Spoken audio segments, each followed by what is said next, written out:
To God be all of the glory. All season we've been working really hard. And the big saying this year is to not worship the sport of softball, but let softball be our worship back to the Lord.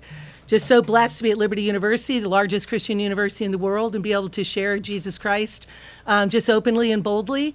And we're excited about that and the gifts that God has given all of the athletes that are on the field.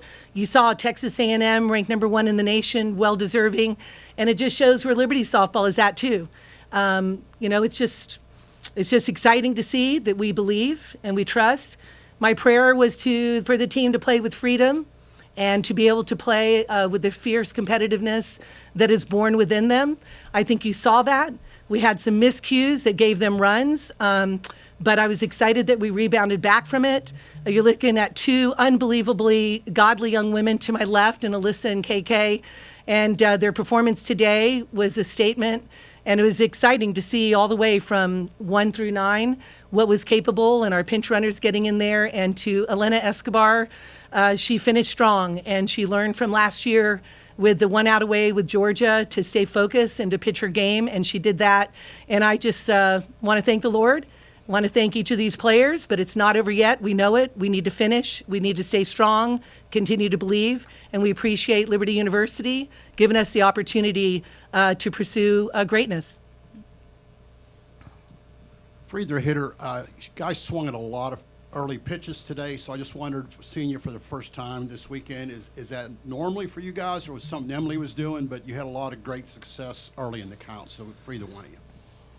I think we don't change who we are as players, so whatever we're good at, we stick with that.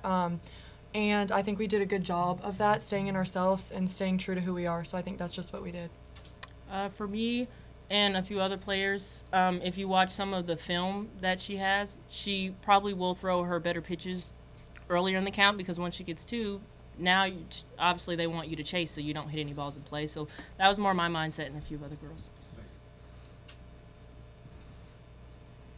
Yeah, Coach, with your starter Escobar, they just couldn't seem to really get a barrel on her. What is it about her skill set and the way she pitched today that just avoided any hard contact? Well, it first starts with her pitching coaches, Coach Casey Fagan Graham and also Emily Kirby-Nagel. The beauty is that when you start scouting and you see what separates a lot of teams and win some games is to have, those coaches that are able to, see what each pitcher is going to bring. We thought we might see Kennedy, and we also have, I'm not sure if you're aware, but Kirby, Emily Kirby-Nagel is a professional athlete. She plays with the Florida Vibe, and she's a lefty pitcher. She's a graduate from Liberty, and she's on my staff, and she's been simulating, Kennedy going at it. So I think that helped him as well. But, the hitting coach, you guys, look at Sammy. Coach Sammy is amazing. What's so good is she prepares her hitters. They trust her.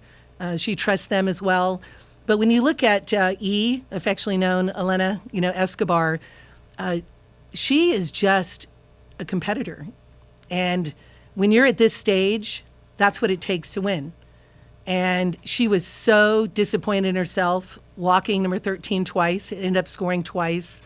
She took responsibility for that. And that opens the door when you're walking the leadoff batter.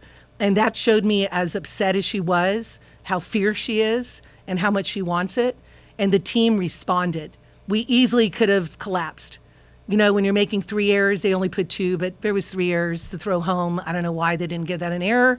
But the point was we collected ourselves. Savannah Watley also did as well. She had a serious injury to her mouth, and her teeth are, we're hoping she can keep them. But she eventually took the guard off and just said, it is what it is. It's time to play ball. I can't be making those mistakes anymore. And it was great to see her step up too. So I'm just so proud of the whole team, because in order to beat a team as strong as Texas A&M, you really do have to play flawlessly, or you got to hit. And when I look, we had 11 hits and off of one of the top pitchers in the country. And so you got to give credit to Texas A&M. They're going to come back fiercely, and we have to be as fierce to battle back. Coach, coming to College Station against the number 1 ranked team in the country, what's the message that you told your team before the game, and what's the mentality you guys tried to come out with? My message always is that God has a plan. You need to trust the plan. I was not sure why Liberty would be in this region. A lot of people were surprised. Texas A&M, I'm sure, did not overlook us. We have a history of taking down a top seed at every regional that we have been at, with the exception of one, but they were higher seed than us in Georgia at the Duke Regional. But, you know, it's a big stage, you guys. Look at all of you. I mean, God is so good. But it's not finished, right? You know, we deal with the naysayers and people, but Liberty and Liberty softball are for real. For real. These are amazing athletes. We've had transfers come here. Alyssa is one of them, and KK, another one, because this is the culture they want. This is the environment they want. They want coaches with servant hearts. They want to know that they're being fed love and care, and it's not just a sport of softball. And when you do that, these kids in this age are just, they're wounded. They have so much. Satan is targeting them so much. And we need to make sure that they know not just who they are, but whom's they are. God loves them so much. And that is our message. That is our coaching style. And we will never apologize for that, because we know that once when they know how much they are cared for and they are loved, right, by a Savior who died on the cross, was buried 3 days, and later rose from the dead to overcome death so we can have eternal life with the Lord. When they know with God, they know. They know that this is a game. And boy, how fun it is to play, though, because he has given us the gift and the passion to do it. And these ladies have passion. Look at KK. She put a bunt down for a single. She gets a triple, then hits a home run. And I bet your next at bat you would have had a double. Yeah, I was going to try it. I was going to try it Right? for sure. And Alyssa, Player of the Year for the CAA. She has 1 year left, and she chooses us to be here. And this is the moment. And she delivers, hitting in the 4 spot. I mean, you guys, it's just so, I'm just so proud of them, every single one of them. You know, Bryn McManus playing first base for the first time all year and getting that ground ball and having to beat the runner out at first and getting it done. I mean, I can go on.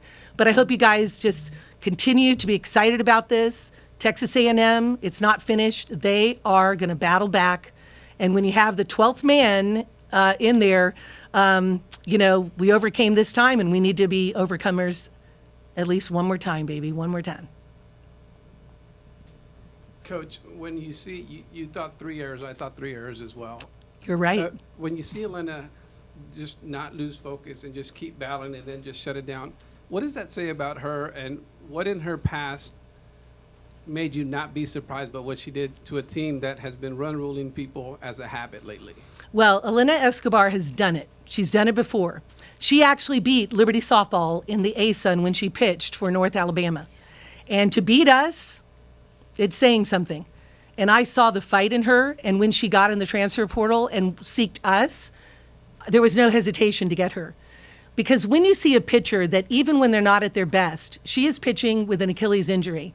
She also has a right knee, pes anserinae bursitis, and she is not 100%. She's a nursing major. And she is gone in 15-hour clinicals. I mean, the kid is a fighter. And the team responds to her, and she never blames anyone else. And there are pitchers that will blame their teammates for not making the plays, but not E. And when you see that, that's a born leader, and that's somebody who deserves a ball. And I promise you, she wants it again and again and again. For KK and Alyssa, this was your guys' 19th comeback victory this season. What is it about this team's ability to be gritty and to be able to rally back like you guys did today? Our coach, Coach Sammy, it's been a big thing this year about us being scrappy, because we see other teams do it all the time against us because they're trying their hardest to beat us. So we want to have the same mindset that every at-bat we need to do everything we can to get on base. We may not get on every single time, but that should be the standard to have a good quality at-bat. So. Yeah, I think we just don't change who we are, whether we're ahead or not ahead. And I think when we do have these comeback wins, we stay consistent throughout the whole game, like each and every one of us. And we trust each other, and we know that, if I don't get the job done, the next person's going to. And we just fully believe that, and we just trust each other. KK, where did the power come from? You look at your numbers, and the power's not there. So what was different about that today? It's more, well, okay, most of the time I bunt. Usually I try to bunt like the first 2 pitches, so there's not as many at-bats where I'm swinging away. And when I'm swinging away, I'm not trying to hit a home run. Like, I honestly want to hit a ground ball because I can beat it out. So in my mind, I'm just trying to stay as level as I can. Coach always says it like during my bat, hands high, hands high. So I just think that, and hands high keeps me from being under. I'd rather, not that I don't want to hit home runs, but when I start to get that mentality, then you're just going to pop the ball up over and over again. Coach, you guys' history, you won 2 games a lot of times at a regional, but now you guys were in the catbird seat last year, so how much does that help you possibly? You've had some of the same girls in this position before. Well, the experience that's here is definitely can turn the tide for us to finish strong. And, you know, I've said before, this team, majority of them have tasted the appetizer, being 1 out away from the Supers to make history for Liberty softball, and they're ready for the entree. They're hungry for it. But you guys know, like in postseason play, you know, hit an inch fair versus an inch foul, a call. It's great. We have a couple review opportunities, right? But the reality is that you can't just sit on your laurels after being winning one. It's a double elimination tournament. But this is a seasoned team. And I was praying the NCAA would have given 5 years to play 5 for this group, because it sure would be nice to have them for another year as well. But there's some amazing leadership. I'm going to point out, too, Dory, Paige Dorr, with her blast, the home run that she just drove. It was exceptional because you can see how much she has continued to grow each of our players to this point. And with KK, for me, it's just a matter of she puts it down, she's going to beat it out. But when it's a hitter's count, watch out. Anybody else in here? All right, Eric on Zoom, you have Yeah, anything Ryan, for did us? I do. Hello, Eric. Okay. Hello. For the players first, what did you see in that 6th inning that you got on a roll there against Kennedy there as you scored those runs? I know for me, I didn't do anything different than I did in the 1st inning. I just, before every at-bat, I know the Lord's got me, and I tell myself that. So I just fully trust in Him. The plan's already written, so I continue to trust in Him every at-bat. I don't do anything differently. For me, I agree with Alyssa. For pretty much everyone, like, we all had quality at-bats, and as long as we didn't forget what we did in the previous bats, we were successful. We're gonna hit the ball eventually, and we were hitting it throughout the whole game. And also, we've been facing the same pitcher this every single inning. It's not like they put someone else in then brought her back in, or we've seen multiple pitchers. And after a while, once you see the same pitcher and over again, you're gonna see it better and better. Coach, was there anything said? You mentioned earlier you weren't happy. They didn't play a clean game early. You took a punch. Was there anything said, or was this a result of the experience that a lot of your players had from previous regionals, or even as the conference championship tournament recently last week? Well, we did come together in the huddle when they came off the field and said, just focus on the ball, nothing but the ball. You have to slow the game down, and that makes the difference. And we'll get it back. The game's not over. It's not over until it's over. Thank you, Yogi Berra. But, it's not over till it's over. And the team really believes in each other. And so as you get somebody to open the door, which, look at Rachel Roop. When Rupi got up to hit that ball into the 3-4 hole, guess what that said to the team? She's hittable. And then we just started, just continuing to do what we do, focus on the ball.